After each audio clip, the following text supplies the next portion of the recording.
بسم اللہ الرحمن الرحیم وَهِيَ اے صفاتہ الازلیہ العلم والقدرت والحیات والقوت والسمع والبصر والارادہ والمشیئہ والفعل والتخلیق والترزیق والکلام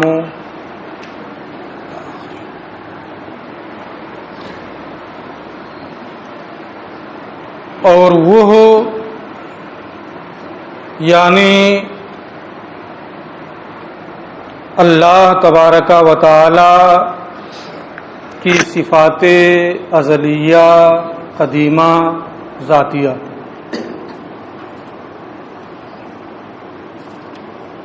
تو اللہ عز و جل کی صفات کی جو بحث تھی اس بحث سے فارغ ہو کر کے صفات ذاتیہ کا یہاں سے تفصیلی بیان ہے کہ صفات ذاتیہ کون ہیں اور کتنے ہیں. اخیر میں چل کر کے یہ سب کو اکٹھا بیان کر دیں گے کہ صفات ذاتیہ 8 ہیں: علم، قدرت، حیات، سمع، بصر، ارادہ، تکوین اور کلام. تو 8 کو یکجا یہ بیان کریں گے. ایک ایک پہلے پڑھ لیجیے. اور وہ یعنی اللہ عز و جل کی صفات ازلیہ قدیمہ صفات ذاتیہ. العلم ایک صفت ذاتی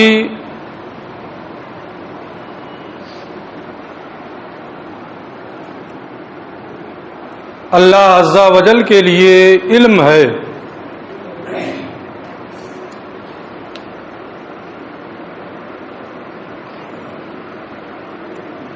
صفات ذاتیہ ان صفات کو کہتے ہیں کہ اگر ان کا سلب کیا جائے تو نقص لازم آئے، اور صفات فعلیہ ان صفات کو کہتے ہیں کہ ان کے سلب سے نقص لازم نہ آئے. اسی کی ایک دوسری تعبیر آپ نے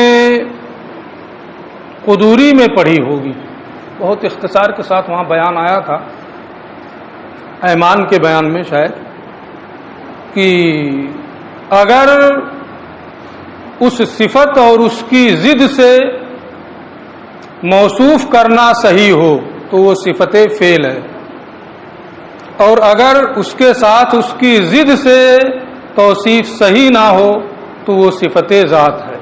جیسے علم ہے، اس کی ضد کیا ہے؟ جہل ہے، اس سے تو موصوف نہیں کر سکتے ہیں، تو وہ صفت ذاتی ہے. لیکن یہاں جو تفصیل کی جاتی ہے وہ یہ ہے کہ صفات ذاتیہ اس کے سلب سے نقص لازم آئے تو صفت ذاتی ہے، اور اگر اس کے سلب سے نقص لازم نہ آئے تو صفت فعلی. پہلی صفت علم کی ہے. وَهِيَ صِفَةٌ أَزَلِيَّةٌ علم یہ ایسی ازلی. کیا پوچھ رہے ہو بیٹا؟ مجھ سے پوچھو نا. صفت فعلیہ 3-4 مرتبہ وہ لفظ ریپیٹ کیا ہوں، یہ بھی کہ پڑھ بھی چکا ہے، یہ بھی ریپیٹ کیا. قدوری نہیں پڑھا ہے پوری؟ تم تو پڑھے ہی نہیں ہوگے. جن لوگوں نے پڑھا ہے ان کا بھی پڑھنا برابر ہی ہوگا. یہ ایسی صفت ازلی اور قدیم صفت ہے. تنکشف المعلومات عند تعلقها بها کہ جس صفت سے جس صفت کے معلومات کے ساتھ متعلق ہونے کے وقت معلومات منکشف ہو جاتے ہیں. تنکشف المعلومات عند تعلقها اے اندہ تعلق هذه الصفہ بہا اے بالمعلومات کی. تو علم یہ ایسی صفت ہے، ایسی قدیم صفت ہے کہ معلومات اس صفت کے معلومات سے متعلق ہونے کے وقت منکشف ہو جاتے ہیں. تو اب معلومات کا جو انکشاف ہوتا ہے صفت علم کے معلومات سے متعلق ہونے کی صورت میں، یہی سے اس کا بھی جواب ہو گیا کہ اس صفت علم کے قدیم ہونے سے معلومات کا قدیم ہونا لازم نہیں آئے گا، اس لیے کہ یہ علم کے متعلقات میں سے ہے. ذات کے قدیم ہونے سے، صفت کے قدیم ہونے سے متعلقات بھی قدیم ہوں یہ ضروری نہیں ہے. یہ متعلقات علم سے ہے معلومات، اس لیے ان کا قدم لازم نہیں آئے گا. والقدرت، اور دوسری ذاتی صفت قدرت ہے، اور یہ وہ قدیم صفت ہے تؤثر فی المقدورات عند تعلقها بها، جو مقدورات میں اثر انداز ہوتی ہے اس صفت کے مقدورات سے متعلق ہونے کے وقت. یعنی مقدورات کا قدیم ہونا لازم نہیں آئے گا. صفت قدرت تو قدیم ہے، لیکن مقدورات صفت قدرت کے متعلقات میں سے ہیں. صفت قدرت کے قدیم ہونے سے اس کے متعلقات کا قدیم ہونا لازم نہیں آئے گا. والحیات، تیسری صفت حیات ہے. وہ ہے صفت ازلیت توجب صحت العلم، اور حیات یہ ایسی قدیم صفت ہے جو علم کے صحیح ہونے کو واجب کرتی ہے. صحت علم کا اس سے وجوب ہوتا ہے.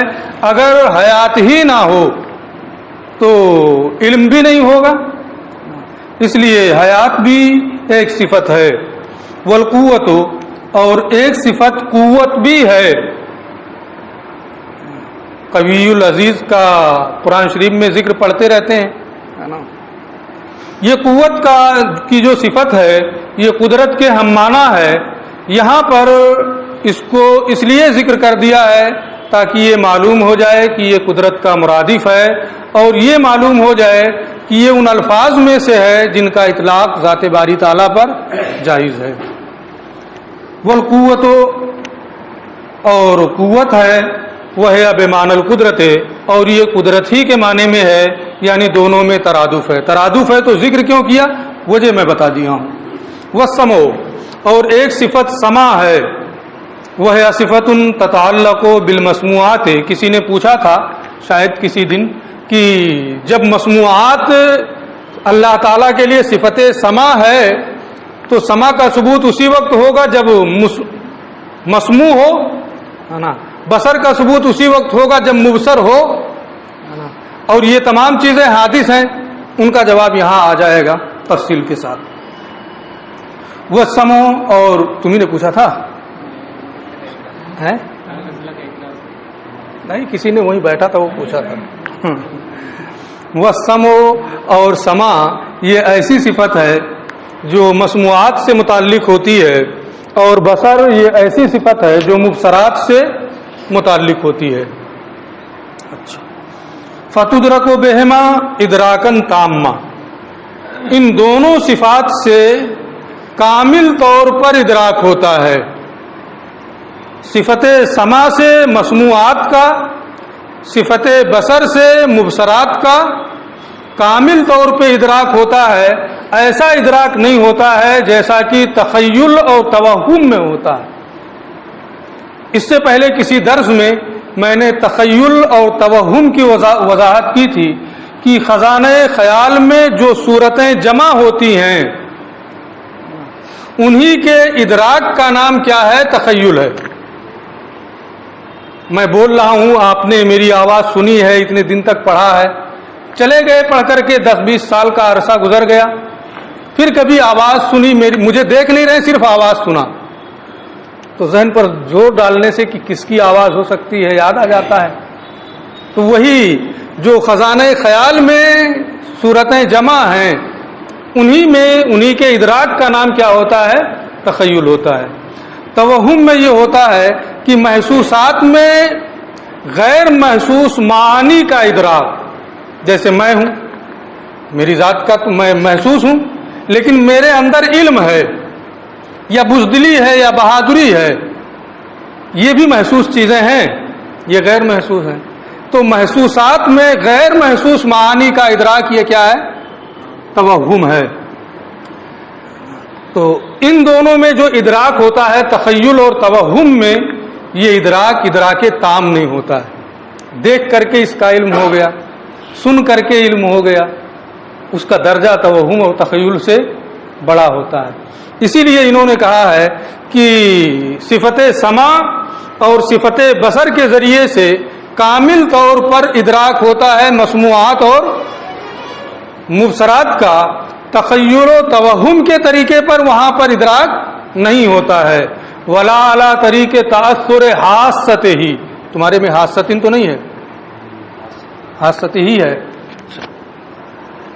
ولا علی طریق تاثر حاست ہی وہ وصول ہوائن، اور اس کے حادثے کے متاثر ہونے اور ہوائے متکیف کے اس حادثے تک پہنچنے سے نہیں ہوتا ہے. جیسے ہمارا اور آپ کا حال کیا ہے کہ جب کوئی آواز ہمارے کان کے پردے سے ٹکراتی ہے اور وہ پردہ اس آواز سے متاثر ہوتا ہے، اثر انداز ہوتی ہے وہ آواز، اور وہ ہوا پہنچتی ہے اور پھر اس پر اثر انداز ہوتی ہے، تو ہمیں آواز کا ادراک ہوتا ہے. لیکن اللہ عز و جل کے لیے جو مسموعات ہیں، ان مسموعات کا جو ادراک ہوتا ہے، یا ایسے ہی ہم دیکھتے ہیں تو روشنی نکلتی ہے، جا کے وہاں سے ٹکراتی ہے، پھر وہ پلٹ کر آتی ہے نا، پھر ہمیں کسی چیز کا علم ہوتا ہے بصر کے ذریعے سے، تو وہ جو ہماری بصارت ہے وہ متاثر ہوتی ہے. اللہ عز و جل حادثے سے پاک ہے. اس کے ہاں ایسا کچھ نہیں ہے کہ مسموعات اور مبصرات کے ادراک کے لیے حادثے کا متاثر ہونا یا ہوائے متکیف کا وہاں تک پہنچنا ضروری ہو. بعض لوگ اس کے قائل ہیں اور یہ قیاس الغائب علی الشاہد کے قبیل سے ہے جو باطل ہے. اللہ ان تمام چیزوں سے پاک ہے، لہذا یہ تمام چیزیں وہاں پر نہیں ہیں. اس حادثے کے بغیر وہ حادثہ بصر اور حادثہ سماع کے بغیر، کان اور آنکھ کے بغیر وہ مسموعات اور مبصرات کا علم رکھتا ہے. اب یہاں سے یہ کہہ رہے ہیں جو اس کا اعتراض تھا، پتہ نہیں وہ آیا ہے کہ نہیں، ولا یلزم من قدمہما، صفت سماع اور صفت بصر کے قدیم ہونے سے مسموعات اور مبصرات کا قدیم ہونا لازم نہیں آتا ہے. کیوں؟ اس لیے کہ مسموعات اور مبصرات جو ہیں یہ اس کے متعلقات میں سے ہیں. متعلقات کے صفات کے قدیم ہونے سے متعلقات کا قدیم ہونا لازم نہیں آتا ہے کہ جو اس کے متعلق ہو وہ بھی ان تمام چیزوں سے موصوف ہو جو جس سے وہ موصوف ہے. ولا یلزم من قدمہما، اور ان دونوں کے قدیم ہونے سے مسموعات اور مبصرات کا قدیم ہونا لازم نہیں آتا ہے. کما لا یلزم من قدم العلم والقدرت، جیسے صفت علم اور صفت قدرت کے قدیم ہونے سے معلومات اور مقدورات کا قدیم ہونا لازم نہیں آتا ہے، کیونکہ معلومات اور مقدورات جو ہیں یہ صفت علم اور صفت قدرت کے متعلقات میں سے ہیں، تو اس صفت کے قدیم ہونے سے اس کے متعلقات کا قدیم ہونا لازم نہیں آئے گا. یہی حال یہاں بھی ہے کہ صفت سماع اور صفت بصر کے قدیم ہونے سے مبصرات اور مسموعات کا بھی قدیم ہونا لازم نہیں آئے گا. کیوں؟ لأنہا صفات قدیمت، اس لیے کہ یہ تمام صفات جو ہیں، صفت علم ہو، صفت قدرت ہو، صفت سماع ہو، صفت بصر ہو، سب کے سب صفات قدیمہ ہیں. تحدث لہا تعلقات بالحوادث، اور ان کا حوادث کے ساتھ تعلق ہوتا ہے. تو ایک ہے یہ صفات، اور ایک چیز ہے کہ ان کا محدثات سے تعلق، حوادثات سے تعلق. تو وہ صفات قدیم ہے، نہ کہ ان صفات کا حوادث سے تعلق قدیم ہے. لأنها صفات قدیمۃ، اس لیے کہ یہ صفات قدیمہ ہیں، تحدث لها، ان صفات کے لیے حوادث سے تعلقات پیدا ہوتے ہیں، تعلقات ہوتے ہیں، تو وہ صفات قدیم ہیں، یہ تعلقات قدیم نہیں ہیں۔ والارادۃ والمشیۃ، اور ایک صفت ارادہ ہے، ایک صفت مشیت ہے، یعنی دونوں میں ترادف ہے ہمارے نزدیک۔ وہما عبارتان ان صفت فی الحی، اور ارادہ اور مشیت نام ہے زندہ میں ایسی صفت کا، ان صفت ازلیت یہاں بڑھا لیں گے تو یہ اللہ عز و جل کے ارادہ اور مشیت کی تعریف ہوگی۔ ما سبق میں ہر صفت میں چونکہ یہ آ گیا ہے صفت ازلیت صفت ازلیت، اسی پر اعتماد کرتے ہوئے یہاں انہوں نے ازلیت کا لفظ چھوڑ دیا ہے۔ یہ بھی کہہ سکتے ہیں کہ انہوں نے ایک عام تعریف کی ہے، کوئی بعید نہیں۔ تو اگر ازلیت کی صفت یہاں مان لیں گے تو یہ تعریف خاص ہو جائے گی ذات باری تعالیٰ کے لیے جو ارادہ اور مشیت ہے، اور اگر نہیں مانیں گے تو یہ ایک عام تعریف ہوگی، اس سے کوئی فرق بھی نہیں پڑتا ہے۔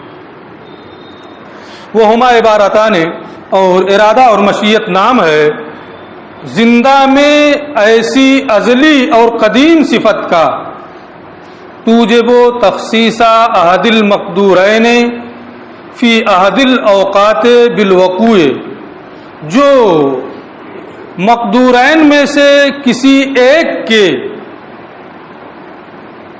ایک معین وقت میں واقع ہونے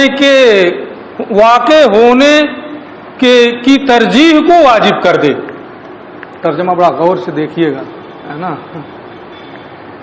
توجب تخصیص احد المقدورین، جو دو مقدور میں سے یعنی فعل اور ترک فعل، قدرت میں کیا ہوتا ہے؟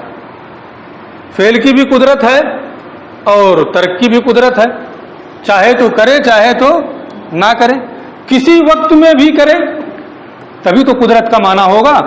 اگر یہ ہو جائے نہیں 10:10 پہ کرنا ضروری ہے، تب قدرت کہاں رہی؟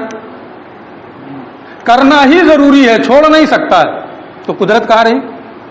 قدرت میں فعل اور ترک فعل دونوں کی نسبت برابر، جس وقت میں بھی چاہے کرے اس کی جانب جو نسبت ہوتی ہے برابر ہوتی ہے۔ تو مقدورین یعنی فعل اور ترک فعل میں سے کسی ایک کو معین وقت میں واقع ہونے کی ترجیح کو واجب کرنے کا نام کیا ہے؟ ارادہ اور مشیت ہے۔ یعنی ارادہ اور مشیت یہ قدرت سے الگ ہے۔ قدرت میں کیا ہوتا ہے؟ فعل اور ترک فعل دونوں چیزیں ہوتی ہیں، کسی وقت کے ساتھ اس کی خصوصیت نہیں ہوتی ہے، لیکن ارادہ اور مشیت میں فعل یا ترک دونوں میں سے کوئی ایک کسی معین وقت میں راجع ہو جاتا ہے۔ اگر اللہ عز و جل نے یہ ارادہ فرمایا کہ یہ چیز ہو جائے تو وہاں صفت فعل یہ راجع ہے صفت ترک فعل پر، اور کسی وقت میں بھی ہونا تھا، تو جس وقت میں اللہ نے چاہا ارادہ کیا اسی وقت میں وہ چیز ہو گئی، تو وہ وقت متعین ہو گیا، راجع ہو گیا۔ تو قدرت میں جو فعل اور ترک فعل کا عموم تھا، دونوں جانب جو نسبت برابر تھی، اور کسی بھی وقت کی جانب جو نسبت برابر تھی، وقوع متعین وقت میں ان دونوں مقدوروں میں سے ایک کو واقع ہونے میں راجع کر دینے کا نام کیا ہے؟ ارادہ اور مشیت ہے۔ یعنی ارادہ اور مشیت یہ قدرت کا غیر ہے، عین قدرت ارادہ اور مشیت کا نام نہیں ہے۔ ما استواء نسبت القدرت الی الکل، باوجود اس کے کہ قدرت کی نسبت سب کی جانب برابر ہے، فعل کی جانب بھی برابر ہے، ترک فعل کی جانب بھی برابر ہے، کسی وقت میں بھی ہو سکتا ہے۔ آپ چاہیں تو شرح عقائد دوسری گھنٹی میں پڑھیں، چاہیں تو عشاء کے بعد پڑھیں، کوئی بھی چیز ہو سکتی ہے نا۔ لیکن دوسری گھنٹی میں پڑھنے کی ترجیح، مجھے سے پڑھنے کی ترجیح ہے نا، یہی کیا ہے؟ ایک متعین وقت میں مقدورین میں سے ایک کو راجح قرار دینا ارادہ اور کیا ہے؟ مشیت ہے۔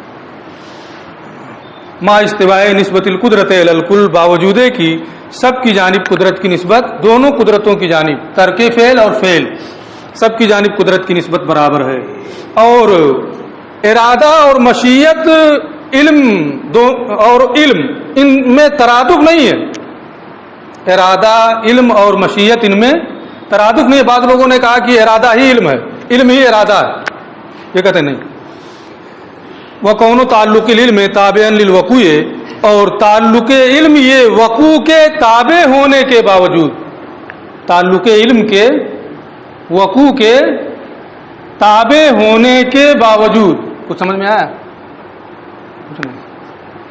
یعنی علم کب ہوتا ہے آپ کو؟ میں نے ابھی یہ سبق نہیں پڑھایا تھا، آپ کو اس سبق کا علم ہو گیا، علم یہ وقوع کے تابع ہوتا ہے، اور ارادہ آپ نے پڑھنے کا ارادہ کیا، علم ہو گیا،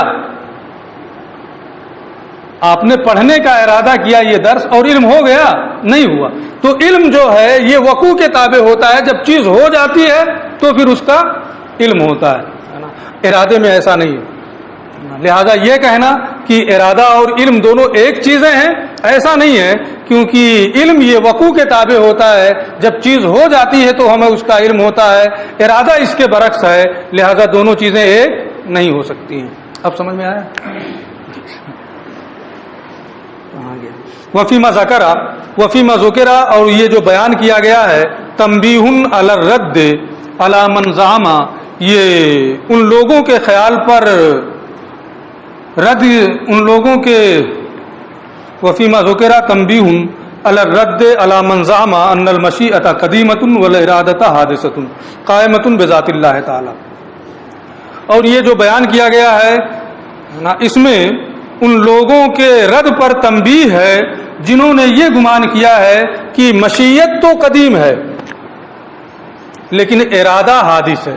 کرامیہ وہ لوگ کیا کہتے ہیں کہ مشیت قدیم ہے، ایجاد شے کا نام مشیت ہے، وہ قدیم ہے، ارادہ کوئی چیز ہو جائے، ہونے والی ہے، اس کے ہو جانے کے بعد اس کا، یا ہونے والی ہے اس کا ارادہ کرنا، تو یہ کہتے ہیں کہ ارادہ یہ حادث ہے، بلکہ یہ لوگ تو تمام صفات کے حادث ہونے کے قائل ہیں۔ رہا یہ کہ اللہ کا محل حوادث ہونا لازم آئے گا، کہتے ہیں کوئی فرق نہیں پڑتا۔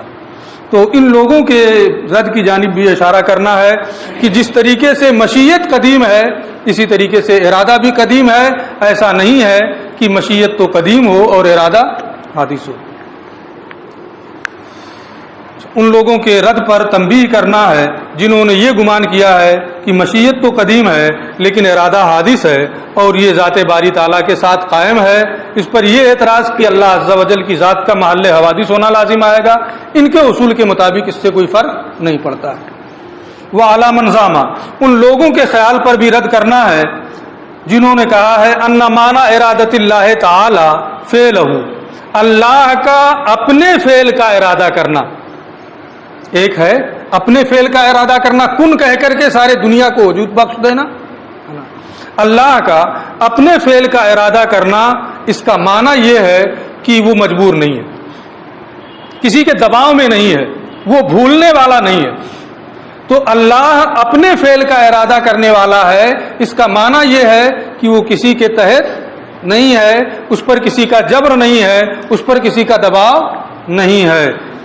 لیس بمکرہ ولا ساہن ولا مغلوب، ومعنی ارادتہ فعل غیرہ، اور دوسرے کے فعل، اللہ کے دوسرے کے فعل کے ارادہ کرنے کا معنی، یعنی مخلوق کے فعل کے ارادہ کرنے کا معنی کہ یہ درسگاہ میں پڑھ لے، یہ نماز پڑھنے چلا جائے، یہ روزہ رکھ لے، تو اللہ کے دوسرے کے فعل یعنی مخلوق کے فعل کا ارادہ کرنا، اس کا معنی یہ ہے کہ وہ اس کا حکم دینے والا ہے۔